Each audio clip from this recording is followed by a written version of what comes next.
بسم اللہ الرحمن الرحیم۔ السلام علیکم۔ سجدے میں آنکھیں بند کرنا کیسا ہے؟ نماز کے دوران سجدے میں آنکھیں بند کرنے والوں کے ساتھ کیا ہوتا ہے؟ سامعین مکرم، آج کی اس ویڈیو میں ہم آپ کی توجہ ایک اہم مسئلہ کی جانب کرائیں گے کہ کیا نماز میں آنکھیں بند کرنا درست ہے یا نہیں، اور کن حالات میں آنکھیں بند کرنے کی اجازت دی گئی ہے، اور جو لوگ نماز کے دوران سجدے میں آنکھیں بند کر لیتے ہیں ان کے ساتھ کیا ہوتا ہے، اور علماء کرام نے اس حوالے سے کیا دلائل پیش کیے ہیں۔ ان سب سوالوں کے جواب جاننے کے لیے ویڈیو آخر تک ضرور دیکھیے گا۔ سامعین مکرم، دین اسلام کا دوسرا اہم ستون نماز ہے۔ قرآن کریم میں جگہ جگہ ایمان کے بعد سب سے زیادہ ذکر نماز قائم کرنے کا ہے۔ نماز بندے کو اپنے رب کے اتنا قریب کر دیتی ہے کہ اتنی قربت کسی بھی دوسرے عمل کے ذریعے اور کسی بھی دوسری حالت میں حاصل نہیں ہو سکتی۔ نماز قائم کرنے کی بدولت ہی مسلمان اللہ کی یاد، اس کا قرب، اس کی حضوری اور اس کی ہم کلامی جیسی نعمتوں سے فیض یاب ہوتا ہے۔ اور سجدہ جو نماز میں کیا جاتا ہے، یہ ایسی حالت ہوتی ہے کہ انسان اپنا ماتھا، اپنی پیشانی جو کہ انسانی جسم کا سب سے معتبر حصہ ہے، اللہ کے حضور اپنی پیشانی زمین پر لگا دیتا ہے۔ کیوں؟ اس لیے کہ وہ ظاہر کرتا ہے کہ میری یہ معتبر پیشانی اللہ کے حکم کے آگے زیر ہو چکی ہے۔ یہ میرے رب کا حکم تھا کہ اپنی پیشانی کو سجدے میں زمین پر لگاؤ۔ یا اللہ، میں نے تیرے حکم کی تعمیل کی، میں اکڑا نہیں، میں اترایا نہیں، میں نے اپنے جسم کا معتبر حصہ تیرے حکم کی خاطر جھکا دیا۔ یہی وجہ ہے کہ سجدے انسان کو اللہ کا مقرب بنا دیتے ہیں۔ سجدہ کرنے والا انسان اللہ کا پسندیدہ انسان بن جاتا ہے، مقرب بن جاتا ہے۔ کیا دین کی روح اور بندگی کی معراج ان چیزوں کے سوا اور کچھ بھی ہو سکتی ہے؟ ظاہر ہے کہ نہیں ہو سکتی۔ ایمان کی جڑوں کو نمی اور تازگی صرف اللہ تعالیٰ کی یاد سے ہی ملتی ہے۔ جس درخت کی جڑوں کو نمی اور تازگی نہ ملے وہ سوکھنے لگتا ہے اور پھلنا پھولنا بند کر دیتا ہے۔ اس لیے جس شخص کا دل اللہ تعالیٰ کی یاد سے غافل ہو، اس کا ایمان مرجھا جاتا ہے۔ نیک اور صالح شخص صرف وہی ہو سکتا ہے جس کے اندر ایمان کی تازگی موجود ہو، اور ایمان اسی کا تازہ ہو سکتا ہے جس کے دل میں اللہ تعالیٰ کی یاد گھر کر گئی ہو۔ نماز کی بہت زیادہ اہمیت و فضیلت ہے۔ مسلمان اور کافر میں فرق کرنے والی چیز نماز ہی ہے۔ یعنی جو شخص نماز پڑھتا ہے وہ مسلمان ہے، اور جو شخص نماز نہیں پڑھتا ہے اس کے بارے میں کہا گیا ہے کہ گویا اس نے کفر کیا۔ سامعین مکرم، سیدنا فاطمہ الزہرا رضی اللہ عنہا نے کبھی بھی نماز قضا نہیں فرمائی۔ ہمارے زمانے کی عورتیں کہتی ہیں کہ گھر میں کام کاج زیادہ ہوتا ہے، تھکاوٹ ہوتی ہے، اس لیے نماز کا ٹائم نہیں ملتا۔ ایک مرتبہ رسول اللہ صلی اللہ علیہ وآلہ وسلم اپنی بیٹی حضرت فاطمہ رضی اللہ عنہا کے گھر تشریف لائے تو فاطمہ الزہرا رضی اللہ عنہا نماز پڑھ رہی تھیں۔ کھڑی ہونے لگی نماز میں تو دھڑام سے نیچے گر گئیں، پھر کھڑی ہونے لگی، پھر گر گئیں، اس کے بعد پھر اس طرح 5 مرتبہ گری۔ نماز کے بعد رسول اللہ صلی اللہ علیہ وآلہ وسلم نے اپنی جگر گوشہ سے پوچھا، بیٹی کیا بات ہے؟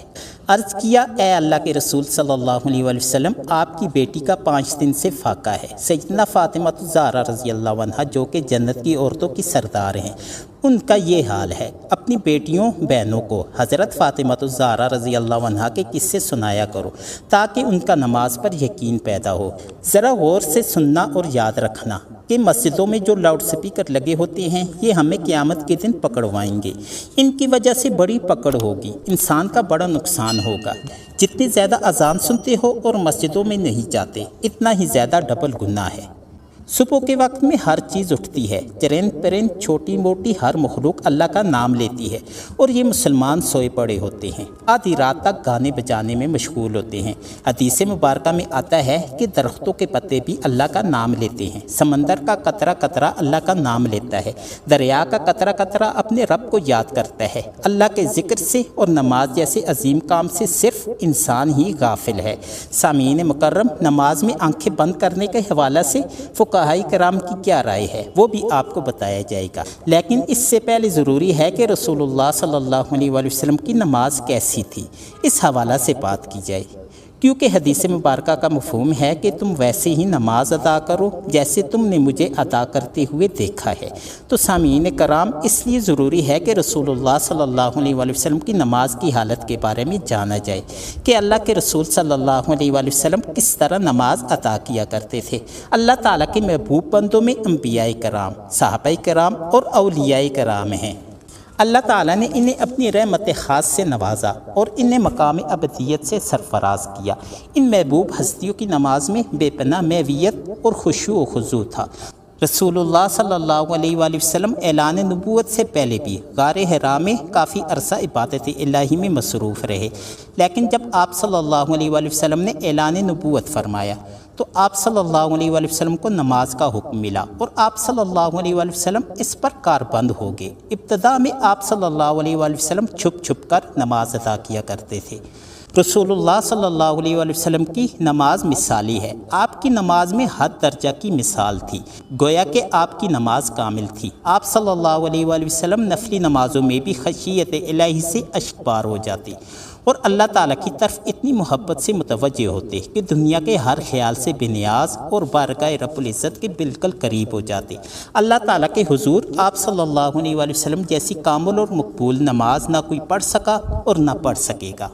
جب 5 نمازیں باجماعت فرض ہو گئیں تو آپ صلی اللہ علیہ وآلہ وسلم نے مرتے دم تک اس فریضہ کو بڑے احسن طریقے سے سر انجام دیا۔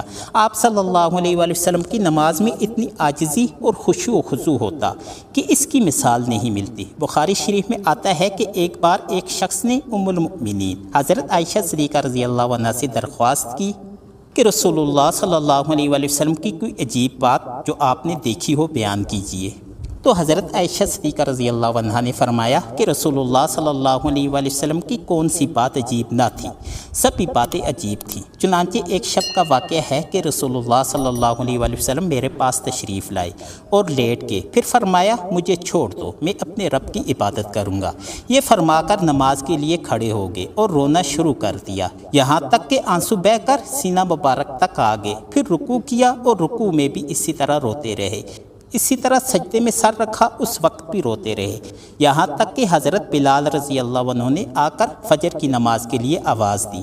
میں نے عرض کی کہ اے اللہ کے رسول صلی اللہ علیہ وآلہ وسلم، آپ اس قدر روتے ہیں حالانکہ آپ معصوم ہیں۔ رسول اللہ صلی اللہ علیہ وآلہ وسلم نے فرمایا کیا میں اللہ تعالیٰ کا شکر گزار بندہ نہ بنوں؟ آپ صلی اللہ علیہ وآلہ وسلم نے نماز کے لیے بہت سی تکالیف برداشت کی۔ بخاری شریف میں ہے کہ ایک مرتبہ آپ صلی اللہ علیہ وآلہ وسلم حرم شریف میں نماز پڑھ رہے تھے اور قریش بیٹھے مذاق کر رہے تھے۔ ابو جہل نے کہا کہ کاش اس وقت کوئی جاتا اور اونٹ کی اوجری نجاست سمیت اٹھا کر لاتا اور آپ صلی اللہ علیہ وآلہ وسلم جب سجدے میں جاتے تو ان کی گردن پر ڈال دیتا۔ چنانچہ عقبہ نے ابو جہل کی خواہش کے مطابق ایک بڑی اونٹ کی اوجری لا کر آپ صلی اللہ علیہ وآلہ وسلم پر ڈال دی اور آپ صلی اللہ علیہ وآلہ وسلم کو سخت تکلیف اٹھانا پڑی۔ مسلم شریف میں حضرت حذیفہ رضی اللہ عنہ سے روایت ہے کہ ایک رات مجھے رسول اللہ صلی اللہ علیہ وآلہ وسلم کے ساتھ نماز پڑھنے کا اتفاق ہوا۔ آپ صلی اللہ علیہ وآلہ وسلم نے سورہ بقرہ شروع کی اور میں نے سمجھا کہ آپ صلی اللہ علیہ وآلہ وسلم 100 آیتوں تک پڑھیں گے، لیکن جب آپ یہاں تک پڑھ کر آگے بھی بڑھنے لگے تو میں نے سمجھا کہ آپ پوری سورت ایک ہی رکعت میں پڑھنا چاہتے ہیں۔ چنانچہ آپ صلی اللہ علیہ وآلہ وسلم نے اس سورت کو ختم کیا تو میں نے سمجھا کہ اب آپ رکوع کریں گے، لیکن آپ صلی اللہ علیہ وآلہ وسلم نے سورہ آل عمران شروع کر دی، وہ بھی ختم ہو گئی تو سورہ نساء شروع کر دی۔ رسول اللہ صلی اللہ علیہ وآلہ وسلم بہت ٹھہر ٹھہر کر اطمینان سے قرأت فرما رہے تھے اور ہر آیت کے مضمون کے مطابق درمیان میں تسبیح اور دعا کرتے تھے۔ اس کے بعد رسول اللہ صلی اللہ علیہ وآلہ وسلم نے رکوع کیا، رکوع میں بھی قیام کے برابر توقف کیا، پھر کھڑے ہوئے اور اتنی ہی دیر کھڑے رہے، پھر سجدہ کیا اور سجدے میں بھی اسی قدر دیر فرمائی۔ حضرت عوف رضی اللہ عنہ کہتے ہیں کہ ایک رات میں رسول اللہ صلی اللہ علیہ وآلہ وسلم کے ساتھ تھا۔ رسول اللہ صلی اللہ علیہ وآلہ وسلم نے وضو کیا اور نماز کے لیے کھڑے ہو گئے۔ میں بھی رسول اللہ صلی اللہ علیہ وآلہ وسلم کے ساتھ نماز میں شریک ہوا۔ رسول اللہ صلی اللہ علیہ وآلہ وسلم نے ایک رکعت میں پوری سورہ بقرہ پڑھ ڈالی۔ جہاں رحمت کی آیت آتی ٹھہر جاتے اور دیر تک رحمت کی دعا مانگتے رہتے۔ سورت کے آخر میں رکوع کیا، جتنی دیر سورہ بقرہ کی قرأت میں لگی تھی رکوع اور سجدے بھی اتنے ہی طویل کیے۔